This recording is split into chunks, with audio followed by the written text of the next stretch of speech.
Get ready to bake these delicious vegan eggnog cookies that no one will guess is vegan. First, whisk together the dry ingredients.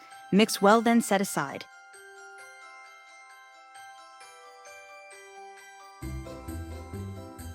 In another large bowl, cream together softened vegan butter and sugar until light and fluffy. You can use a hand mixer or a standing mixer. This should take about 2 minutes. When adding the other ingredients, ensure they are at room temperature to prevent mixture from clumping. Mix until everything is well combined and smooth. Gradually add the dry ingredients to the sugar mixture. Start with a mixer, but switch to mixing by hand to avoid overmixing. If it's too sticky to work with, add a bit more flour. Once the dough comes together and is smooth and pliable, place it back in the bowl, cover, and chill for at least 2 hours. Once chilled, preheat your oven. Shape the dough into 1-inch balls and place them on the prepared baking sheet about 2 inches apart. Bake in the oven for about 12 minutes.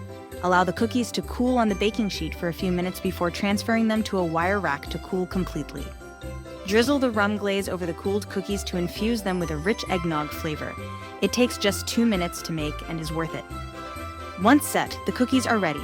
And there you have it. Delicious vegan eggnog cookies that are sure to be a hit. Visit nutsandtwigs.com for details.